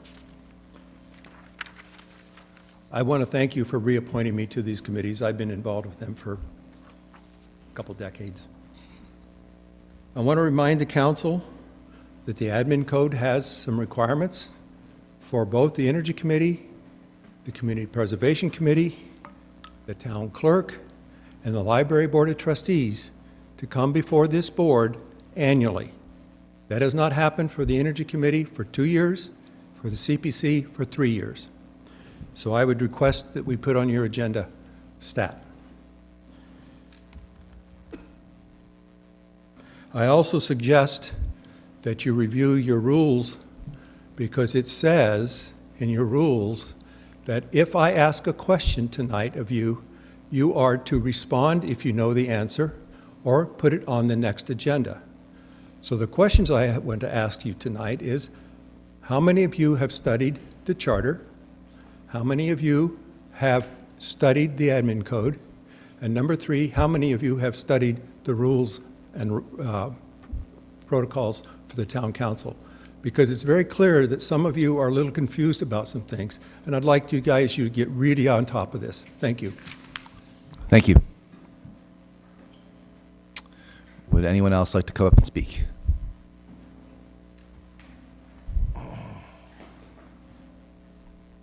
Good evening. Bob Cormier, 65 Grange Park. Just wanted to speak on the TIF committee discussion. I really appreciate, I attended the CED committee meeting earlier, really appreciate the collaborative effort there. I do just want to point out as the applicant, not that I get an opinion, but the most important commodity here is time. Nothing has changed from my first presentation other than the fact that we've lost 2 months because we didn't have a process. A process has been established. Let's please be decisive. I can't stress that enough, and frankly, it doesn't matter to me who is appointed here. I can work collaboratively and transparently with anyone. I just ask that you make a decision. If that's the CED +2, if that's a new appointed ad hoc, just please be decisive, because in looking at this schedule, we have 1 meeting in July, 1 meeting in August. That means no real progress if we don't take action until the fall. We might as well stop the process right now, if I'm being frank. My commitment to you, I have a whole laundry list of deliverables in this new process. You'll have them on the day that they're due, in full transparency and full completeness, ready to have a discussion. I just ask the same of you to be decisive and be committed to it. I know it's labor intensive, but it's important, and I'm going to continue to fight for it because I believe that's what's right for this community. And that's it. And just, I guess, another comment that's unrelated. I didn't hear anything about the Memorial Day service. Incredibly well done. Thank you to everybody that put that together. Speaking of what's worth fighting for, I had $2 in each arm, the other one around my leg, and I looked at my wife and said, this is what's worth fighting for. And then to publicly thank Mr. Moore for the Hometown Heroes banner. Trying not to get choked up here. To walk downtown and my daughters run up to that post and hug it and say, this is my great-grandfather, is incredible. So that's worth fighting for. Thank you. Thank you.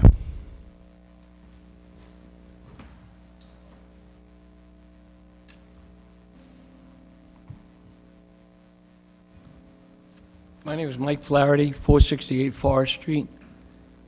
I also own a business here on 120 High Street where the dam was removed and the High Street Bridge was replaced. I gave complete access to my land for the town, the contractor, and the licensed site professional to go on the land and get the access to the river and do their construction work. Unbeknownst to me, until October of 2023, the project started in February of 2023. Unbeknownst to me, there were PCBs in the riverbed.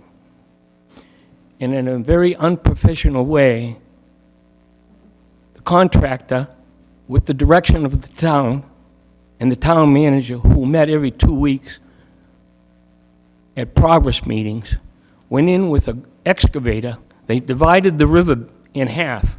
So one half was dry, the other half had the water flowing through. And they excavated the PCBs. I didn't know they were in there until the whole process was done. They never asked permission, and they dumped 100 yards of this PCB carcinogenic material on my land. I tried for a year and invited Michael Dutton for 10 meetings to try to square this away. He never came to a meeting. The day of the celebration that he was in charge of, I spoke to a federal fisheries lady that I had met previously when I gave access to my land, and also the Department of Environmental Restoration. And I said, you know, this is great, the celebration. My wife and I were at the celebration. We were proud that the dam was removed, the fish can pass. But I said, there's a sub-story to this. Without permission, the town of Bridgewater, the contractor, and the licensed site professional dumped 100 yards of this cancer-causing material on my back of my land without getting any permission from me.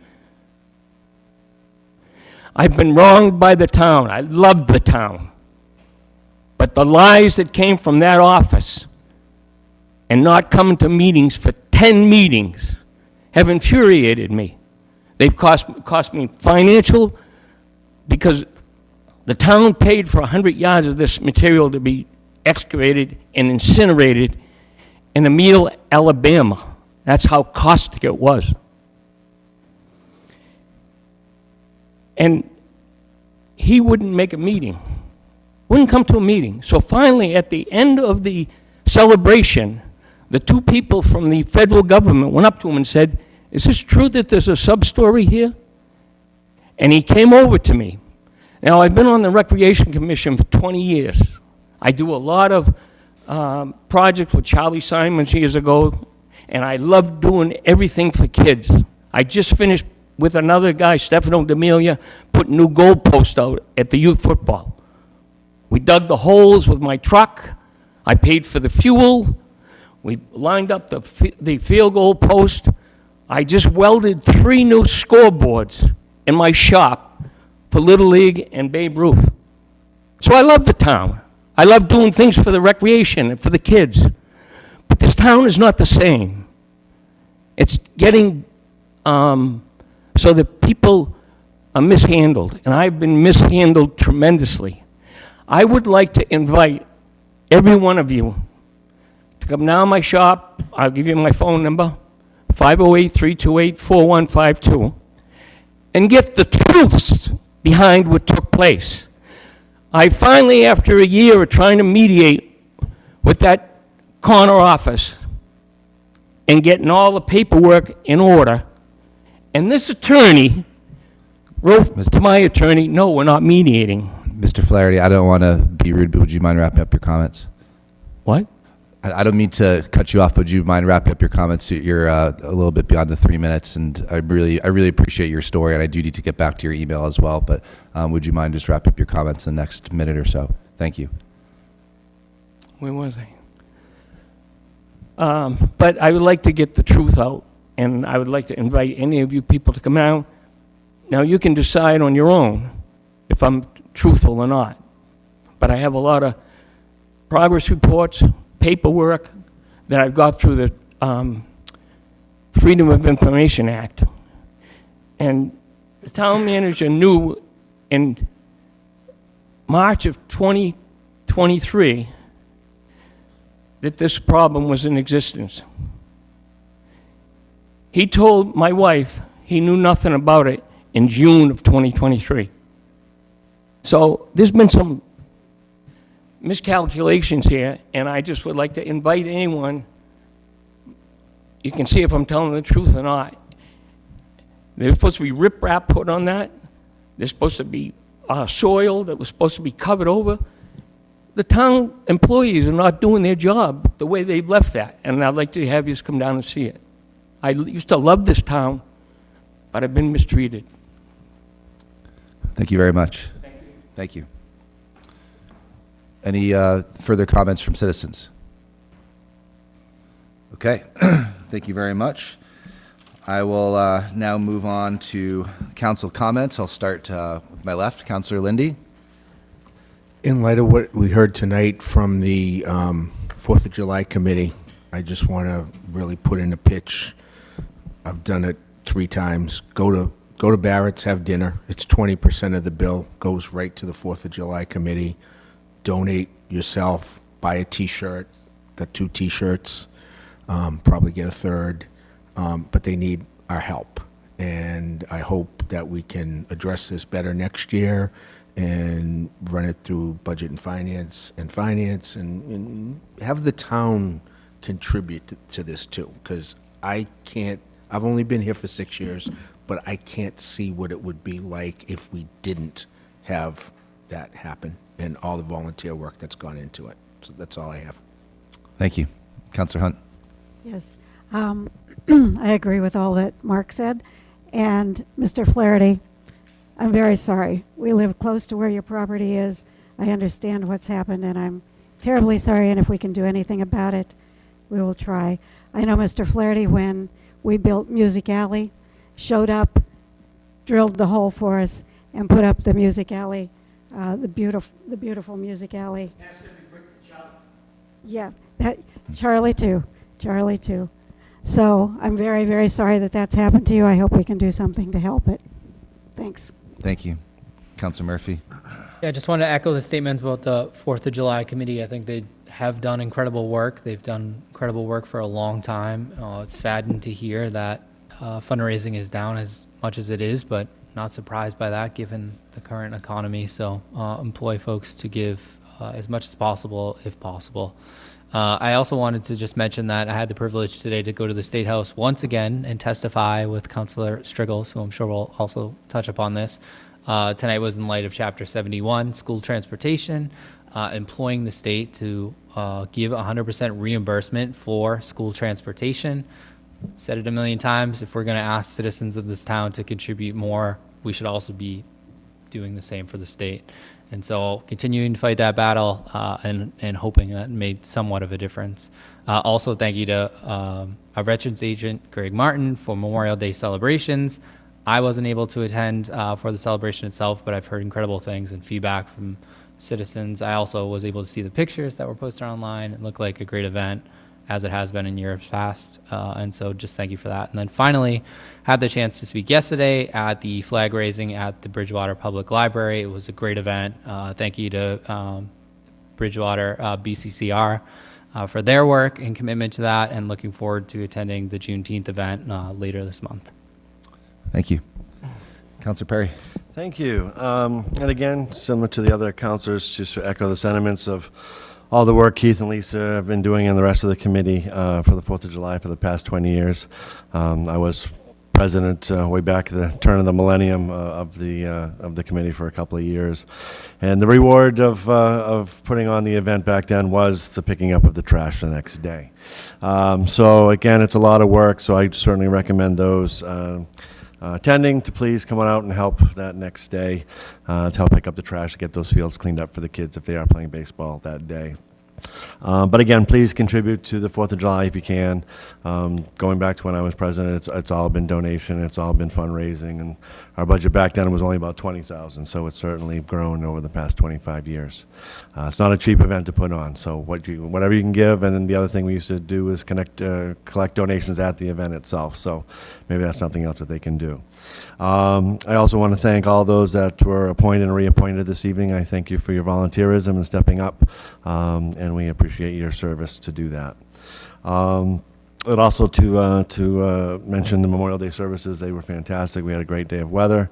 Thank our Veterans Agent Greg Martin again for putting it all together and all those that attended. And thank you to all the service members that attended there. And we thank you for your service, and obviously we remember those that we lost. Thank you. Thank you. Councilor Striggles. Thank you, Mr. President.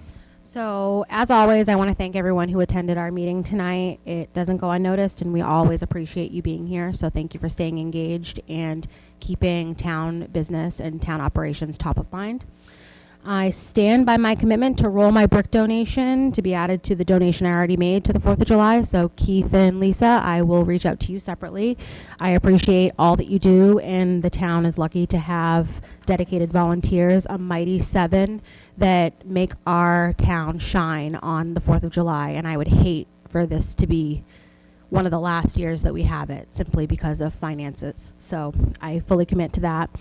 As Councilor Murphy mentioned before, we had the benefit and honor of testifying today at the State House regarding transportation funding and making sure that when we are asking our taxpayers to pay more, that the state also does, and not only that, that they just live up to the promises that they make for all of us as taxpayers. So it was a rewarding experience being able to do it. I never thought, Councilor Murphy said it in his statement, I never thought when I ran for this that I would be at the State House testifying about transportation funding, but here we are. And I was lucky to do it and proud to do it. I also want to remind residents of the Juneteenth flag raising that will take place next Monday at 3 p.m. at the library. I have the honor of speaking and hope to see everyone in attendance. And finally, because we won't have a meeting prior, I really wanted to just extend a happy Father's Day to all the fathers in the room. I am a proud daughter of a great dad, so I know that I'll be celebrating him this year wholeheartedly, and I just wanted to extend that to everyone at the table and in the audience that holds that title. So, happy Father's Day. Councilor Ellenberg. Thank you. First of all, I wanted to say that the Memorial Day celebration was absolutely excellent. So that was very well done. The farmers market that occurred this weekend was also excellent. So I want to compliment that as well. Some things that I personally would like to work towards would be having Bridgewater State University involved in our solution to our water problems. And BSU has a substantial endowment, and perhaps they can put in for infrastructure. And so that is a goal that I have. Another goal that I have is to have a forensic audit on the old Scotland links. I have had probably 15 to 20 residents tell me that the old Scotland links contract was not in the best interest of Bridgewater's finances. And so that is another thing I'll be bringing. And other than that, thank you for everyone for coming. Thank you. And Councilor Kennedy. Yep. So Memorial Day celebration was fantastic. My family enjoyed it immensely, and it was also great seeing all of you counselors that were able to attend. It was a great event. It was great seeing the public, and just overall, I've been to a lot of those, and it was very, very well done. So I also want to thank the 4th of July committee for coming out and speaking. I look forward to buying a T-shirt. I hope that we can raise that funding. It seems like this is a continuing issue, so I wouldn't be opposed to looking at something else next year if we were able to. But I would like the public to get out and try to support that effort. We are one of the few towns that does this now, so we are getting a lot of other towns, residents coming to Bridgewater. So if we can capitalize on that in some way, I think we should in the future, whether it's opening our businesses up to our residents of other towns or maybe getting other people to contribute as a regional effort would be fantastic. As well, I want to thank the public for being here. You're an important part of this, as always, so thank you for coming out and speaking out. And also, thank you to the other counselors. It was an efficient meeting, so thank you for your time as well. Thanks. Thank you. And Vice President McGrath. Thank you, Mr. President. Memorial Parade was quite an event, and you, Mr. Rolletti, you did a nice speech. We enjoyed that very much. I don't know if many of you know that I have a podcast at BTV called Moments with Mary. Twice a week, President Loretti and I do a podcast, and we talk about the items that are upcoming on the agenda. We're trying to keep everyone informed. I also have some different guests on, such as Mrs. Robinson, and I will continue to do that so we can know what the roles of the community is. And if you have any ideas, you can send it to me, and I'll try to reach out to that person. And on June 21st at BSU, I'll be speaking at the Juneteenth celebration. Thank you. Thank you, Vice President McGrath. And for me, I wanted to thank the councilors, Strigels and Councilor Murphy, for representing us at the State House today. I really appreciate your volunteerism and advocating for us, the town and the residents. I really appreciate, personally, that you guys went out there and did that. The commute into Boston is a tough one, and I do it almost every day.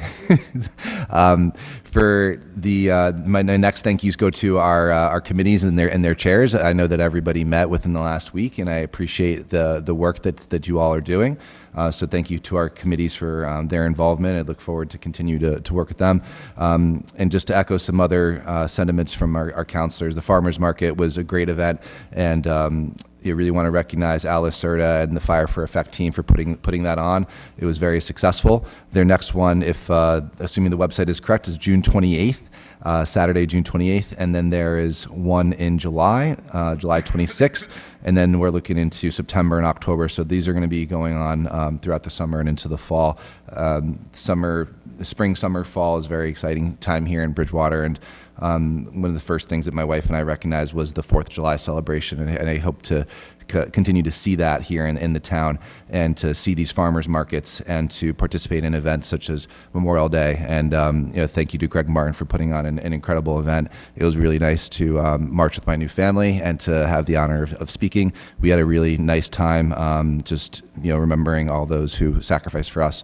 So thank you all to my fellow counselors for a great meeting. And with that, that's all I have, and I'll entertain a motion for adjournment. So moved. Second. All right, all those in favor? Aye. All right, thanks.